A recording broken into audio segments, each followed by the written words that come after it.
आज फैजपुर शहर के पत्रकार सलीम पिंजारी ने फैजपुर शहर के उप विभागीय अधिकारी प्रांत अधिकारी साहब को एक निवेदन दिया।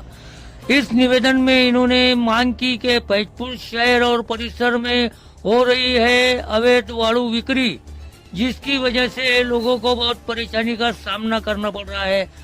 रात को 10 बजे के बाद से जो अवैध वाळू आ रही है, इससे प्रशासन का भी लाखों रुपए का महसूल डूब रहा है और अवैध वाळू बिक्री जोरों से शुरू है। रात 10 बजे के बाद फैजपुर शहर के सुभाष चौक से बहुत जोरों से डंपर जा रहे हैं, जो फैजपुर शहर के अलग अलग भागों में अवैध वाळू बिक्री जोरों से चल रही है। छोटे छोटे गलियों में भी अवैध वाळू डंपर जा रहे हैं, जिसकी वजह से लोगों को परेशानी का सामना भी करना पड़ रहा है। हमारे इस चैनल जनता की बात फैजपुर पर बातचीत करते हुए पत्रकार सलीम पिंजारी ने क्या कहा, जो हम आपको हमारे न्यूज चैनल जनता की बात फैजपुर पर बता रहे हैं। आप सुनिए। मैं हूं शाकिर मलिक, जनता की बात आप तक। येथील प्रांत अधिकारी बबनराव काकडे यांच्याकडे आज निवेदन देण्यात आला की फैजपुर शहरात गेल्या 3 ते 4 महिन्यापासून वाळू वाहतूक ही अवैध जोराने सुरू झालेली असून गेल्या 4 ते 5 महिन्यापासून वाळूंचा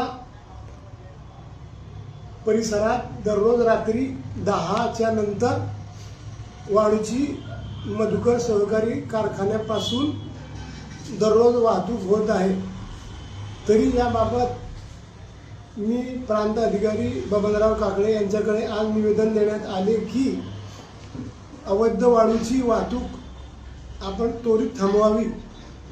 आपण जेव्हा ड्युटीवर असतात तेव्हा सगळे वाळू माफिया घरी झोपलेले असतात आणि आपली ड्युटी संपल्यानंतर 6च्या पुढे रात्री 10च्या पुढे वाळू माफिया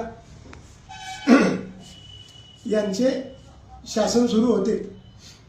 तरी याबाबत आपण गांभीर्याने लक्ष देऊन वाळू माफियांवर कठोर कारवाई करावी। गेल्या 3 वर्षापूर्वी येथील प्रांत अधिकारी